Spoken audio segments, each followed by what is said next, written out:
Chairman Lawrence Morse, please present the orator, the Honorable Joseph R. Biden, Jr., the 46th President of the United States of America.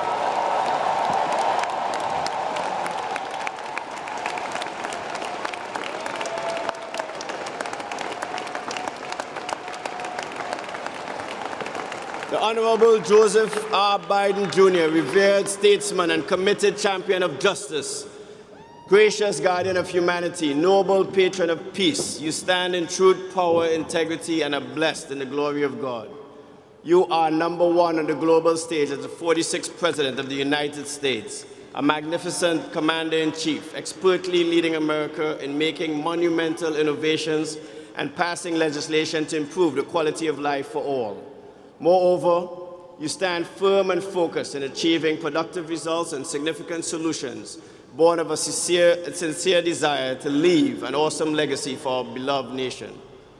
Admired for your sound analytical intellect and open embrace of all, your popularity on both sides of the aisle of the United States led to your illustrious reputation and outstanding service of 36 years as a Democratic senator from Delaware, beginning at the tender age of 29. On the Senate Judiciary Committee for 16 years as both chairman and a ranking member, you have been lauded for writing and leading the legislative effort resulting in the passage of the landmark Violence Against Women Act, which provides unprecedented resources for assault survivors and has led to a critical conversation on domestic and sexual crimes across our country. Your concern for your fellow citizens, their health, education, opportunity, environment, and total welfare as the 47th Vice President in the Obama administration and now as a leader of the free world is marked by the same tenacity and stellar success that you have demonstrated throughout your legislative career and life. Making good on another of your campaign promises and achieving what your predecessors could not, you signed into law the historic $1 trillion bipartisan infrastructure bill, providing sorely needed funds for public works projects to keep America moving forward. Heeding the call to serve the whole of this nation, you are truly walking the walk in all areas.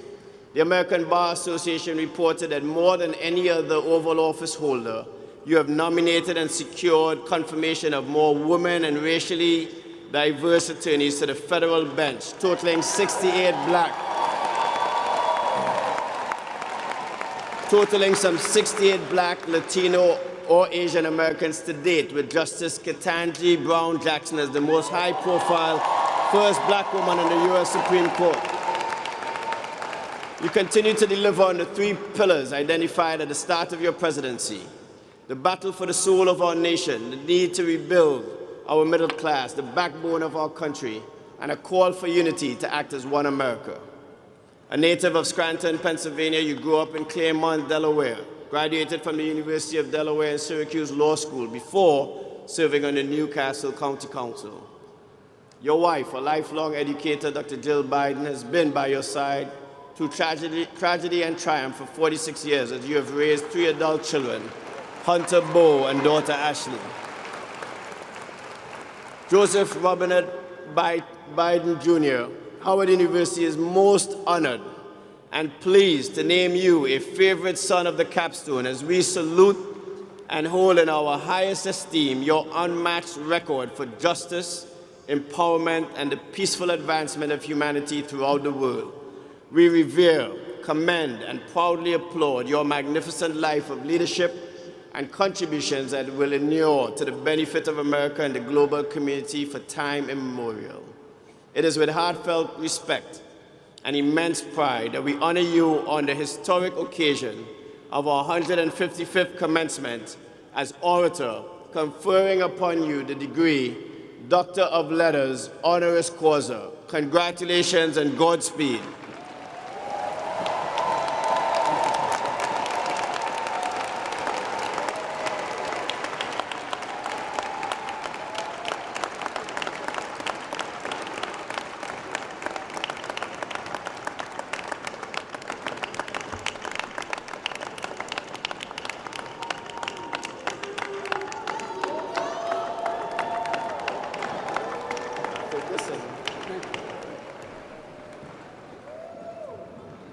Well, thank you, Mr. President, for that introduction.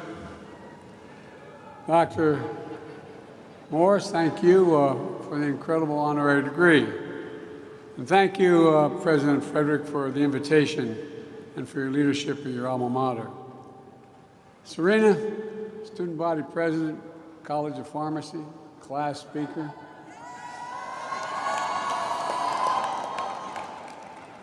And just remember, when you're President of the United States and they say Joe Biden's out in the waiting room to say hello, promise me you will not say Joe who. Right? You all think I'm kidding. To the distinguished faculty and staff, thank you for having me, and to the parents and families in the class of 2023, congratulations. And by the way, we will get to giving you your degrees. I promise that's coming. You are here with the heart and through the heartache, through blood, sweat, and tears of everything that's come before, for everything yet to come. You're here at the new moment of hope and possibilities. For graduates, before we begin, as mentioned many times, tomorrow's Mother's Day. Stand for your mothers and grandmothers. Stand and thank them.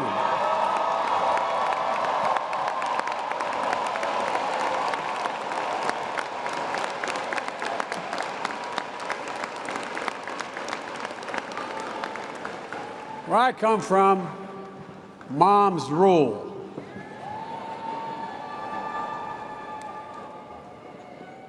To my friend, and he is my friend, Congressman Jim Clyburn, the thing that I admire most about you, Jim, is your absolute integrity in everything you do.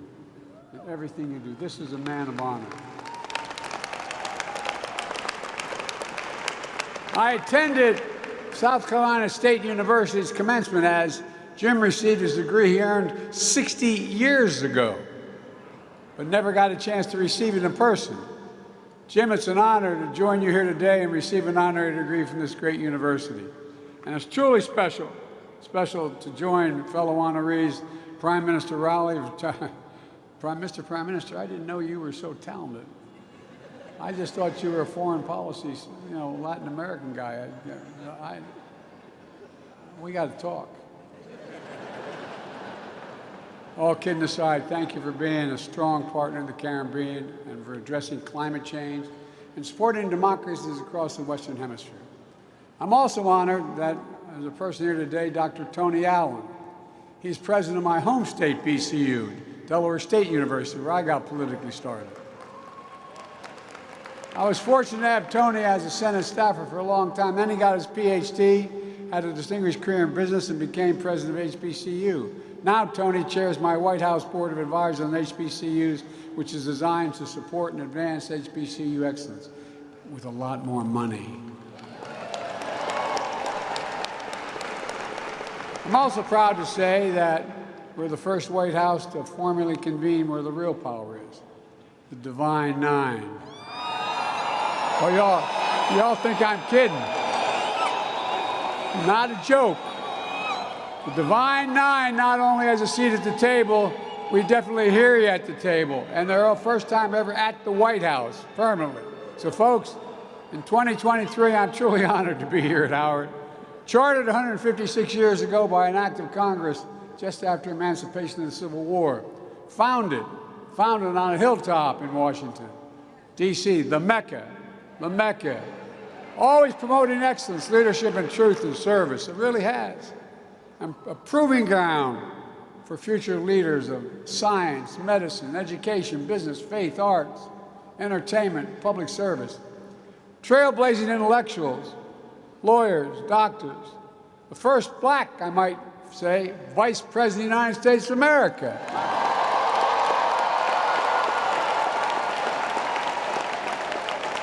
I'll say that again.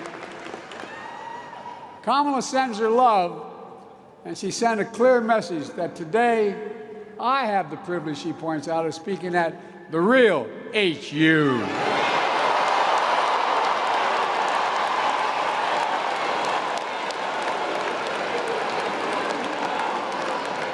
Now you realize that's going to cost me at home. There's enormous pride in this university. Founded in the verses of Howard Anthem, and I quote, "Reared against the eastern sky, proudly there on hilltop high, there she stands for truth and right, sending forth her rays of light." It matters. It matters. It matters. We're living through one of the most consequential moments in our history, with fundamental questions at stake for our nation. Who are we? What do we stand for? What do we believe? Who will we be? You're going to help answer those questions. Let me take you back to January 2009. I stood in Wilmington, Delaware, on the train station of Amtrak, carrying my folder, waiting to be picked up by a guy named Barack Obama. The first black man elected president of the United States. I was there to join him as vice president on the way to the historic inauguration in Washington. A moment of extraordinary hope, but also as I stood there, and this is the God's truth, I couldn't help think about another day I stood there. It wasn't much more than your age. I just got out of law school. I'd gone to work for a big firm, but my state, because of when Dr. King was assassinated, my city parts were burned to the ground. We had a very conservative governor. He stationed the National Guard in every corner with drawn bayonets for 10 months. I quit and became a public defender. I used to have to introduce my clients. No, that's not so noble. I had to interview my clients down at the Wilmington train station when they were arrested on the east side. That's where they'd be taken. In the aftermath of the riots that burned Wilmington following his assassination. In 2009, while waiting for Barack, I was both living history at the same time I was reliving it.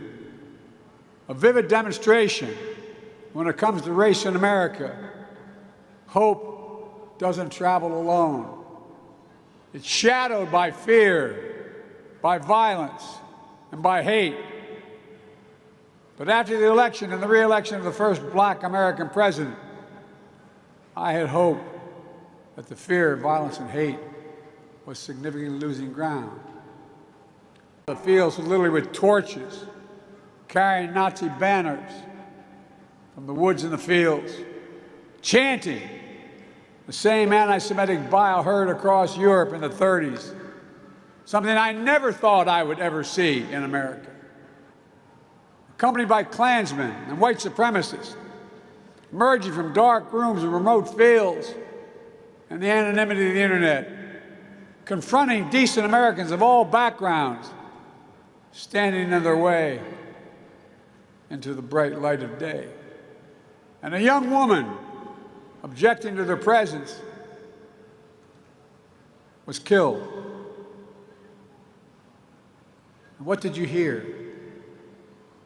That famous quote when asked about what happened. That famous quote, "There are very fine people on both sides." That's when I knew, and I'm not joking, that's when I knew I had to stay engaged and get back into public life. No, I don't say it for that reason. I say it for the journey. I don't have to tell you that fearless progress towards justice often meets ferocious pushback from the oldest and most sinister of forces. That's because hate never goes away. I thought when I graduated we could defeat hate, but it never goes away. It only hides under the rocks. And when it's given oxygen, it comes out from under that rock. And that's why we know this truth as well. Silence is complicity.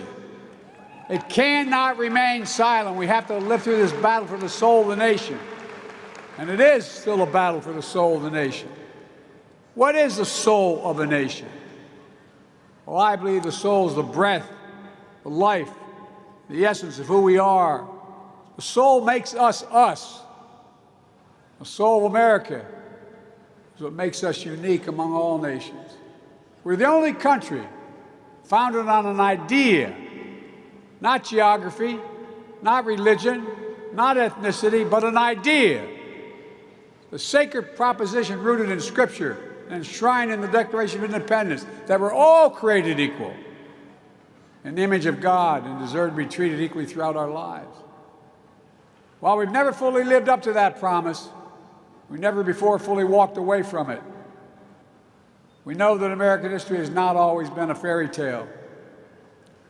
From the start, it's been a constant push and pull for more than 240 years between the best of us, the American ideal that we're all created equal, and the worst of us, the harsh reality that racism has long torn us apart. It's a battle that's never really over. But on the best days, enough of us have the guts and the hearts to stand up for the best in us, to choose love over hate, unity over disunity, progress over retreat, to stand up against the poison of white supremacy, as I did my inaugural address, to single out as the most dangerous terrorist threat to our homeland is white supremacy.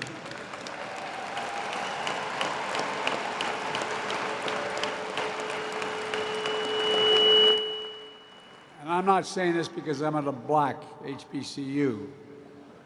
I say it wherever I go. To stand up for truth over lies, lies told for power and profit.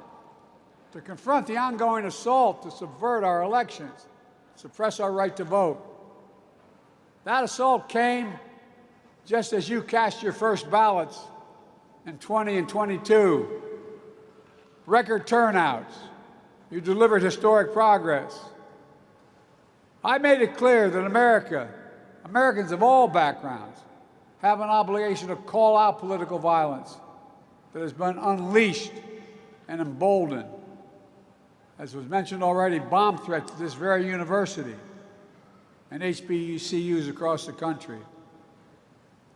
To put democracy on the ballot, to reject political extremism and reject political violence, protect fundamental rights and freedom for women to choose, for transgender children to be free, for affordable health care and housing, for the right to raise your family and retire with dignity, to stand with leaders of your generation who give voice to the people demanding action on gun violence, only to be expelled from state legislative bodies, to stand against books being banned and Black history being erased. I'm serious, think about it. To stand up for the best in us. And today I come here to Howard to continue the work to redeem the soul of this nation, because it's here where I see the future, and that's not hyperbole. We can finally resolve those ongoing questions about who we are as a nation. That puts strength of our diversity at the center of American life. The future that celebrates and learns from history. A future for all Americans. A future I see you leading, and I'm not, again, exaggerating. You are going to be leading it. Again, let's be clear. There are those who don't see you and don't want this future. There are those who demonize and pit people against one another. And there are those who do anything and everything, no matter how desperate or immoral, to hold on to power. And that's never going to be an easy battle. But I know this, the oldest, most sinister forces may believe they'll determine America's future, but they are wrong. We will determine America's future. You will determine America's future. And that's not hyperbole. No graduating class gets to choose the world into which they graduate. Every class enters the history of a nation up to the point it has been written by others.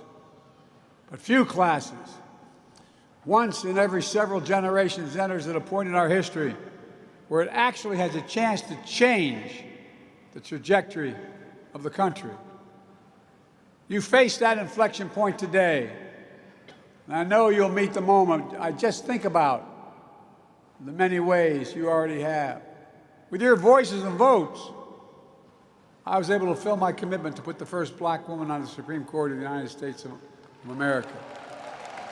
And by the way, she's brighter than the rest. She is one bright woman. Because of you, more black women have been appointed to the federal appellate courts than under every other president in American history combined. And by the way, I mean it. I mean it because of you. Because of you. You turned out. You spoke up. You knew. You showed up and the votes counted. And you made people say, whoa, wait a minute. What price will I pay if I don't do the following? You feel the promise and peril of climate change. Because of you, we're making the biggest investment ever in the history of the world in climate change. Don't ever think your voice doesn't matter. I'm keeping my promise that no one should be in jail merely because of using and possessing marijuana. Their record should be expunged. Just expunged. My student debt relief plan would help tens of millions of people, especially those on Pell Grants. 70% of black college students receive Pell Grants. Many of you, the savings would be significant in even wiping out student debt completely for some. But this new Republican Party is dead set against it, suing my administration to stop you from getting student debt relief. The same opposition who received relief loans, I might add, to keep their businesses afloat during the pandemic. Members of the Congress worth thousands, even millions of dollars, most of which didn't have to be paid back. Yet, they say it's okay for them, but not for you. I find it outrageous. To reduce your student debt service payments when you graduate, we're also ensuring that no one with an undergraduate loan today or in the future will have to pay more than 5% of discretionary income to repay their loans, down from 10, and in 20 years is gone. Republican officials are fighting that as well. But I'll always keep fighting for you, and many others will, and many in the Republican Party as well will fight for you. We also know there's more to do. Because of your power, we took the most significant law on gun violence. We passed it, most significant law in 30 years. But we will not give up. I got the assault weapons ban passed 30 years ago, and we're going to pass it again. We must pass it. There's more to do on police reform and public safety. During the State of the Union, I asked the rest of the country to imagine having to talk to their children, their families, like your families had to talk to you. It's about your security. It's about your dignity. It's demeaning and degrading and deadly when you have to stand there and say, when you're stopped, turn the interior light on. Put both hands on the wheel. Don't reach for your license. What in the hell's going on in there? No. Think about it. I ask all the parents, not minority children, ask what they would say, what they would do. I know you're frustrated that there's so many elected officials who refuse to pass a law that will do something. Kamala and I stood next to the family of George Floyd and the civil rights leaders and law enforcement officials to sign the executive order I came up with requiring the key elements of the George Floyd bill be applied to federal law enforcement. Banning chokeholds, restricting no-knock warrants, establishing a database for police misconduct, advancing effective and accountable community policing that builds public trust. And we'll keep fighting to pass the reforms nationwide. Equal justice is a covenant we have with each other. It must not just be an ideal, it has to be a reality. You're leading the way on this and so much more. That's why Kamala and I are so committed to investing in you and HBCUs. HBCUs help produce 40% of black engineers, 50% of black lawyers.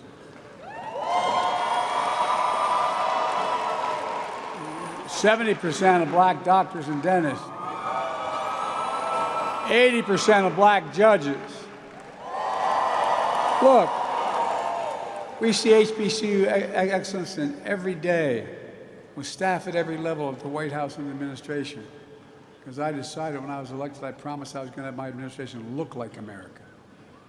But we all know that HBCUs don't have the same endowments and funding as other major colleges and universities. For example, denying the opportunity to build and fund research labs that will lead to new technologies and good-paying jobs. That's why I asked them, we've invested $6 billion in counting in HBCUs, including to create new research and development labs that prepare students for jobs of the future in high-income fields from cybersecurity, engineering, biochemistry, healthcare. Standing here, I think the last time I came to Howard with President Frederick and others was in my final year as vice president to host the Cancer Moonshot on campus, because you're leading the way. You're the scientists, the doctors, the advocates who will bring and do big things like ending cancer as we know it, and even curing some cancers, which we're on our way of doing. You're the diplomats and global citizens making democracy work for people around the world. Lawyers defending our rights, artists shaping our culture. Fearless journalists. This is real, though. This is what you're doing. Fearless journalists and intellectuals pursuing the truth and challenging convention. You're the leaders of tomorrow, but it's coming on you really quickly. Because of you, I see a future we can finally move away from the narrowed and cramped view that the promise of America is a zero-sum game. If you succeed, I fail. If you get ahead, I fall behind. And maybe worst of all, if I can't hold you down, I can't lift myself up. Instead of what it should be. If you do well, we all do well. That's what I see. That's what I see in America. And more Americans are. The future of possibilities for all Americans.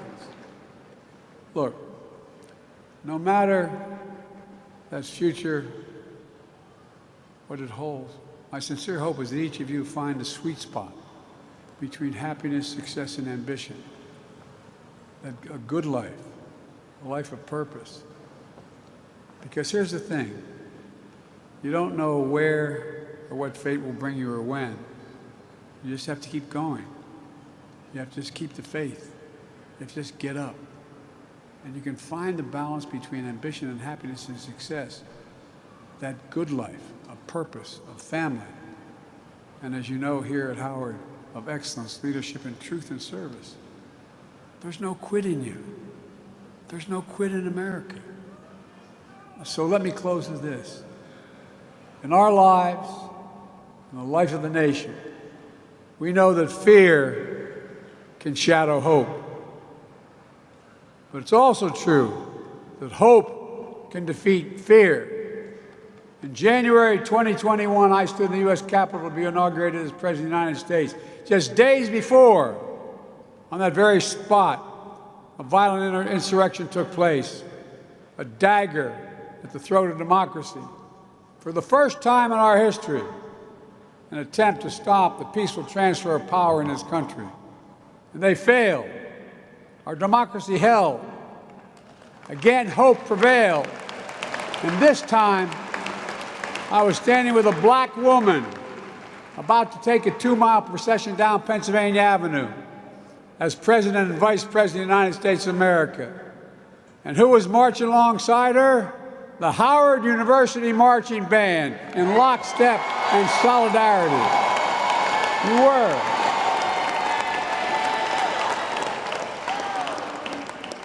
I give you my word as a bride.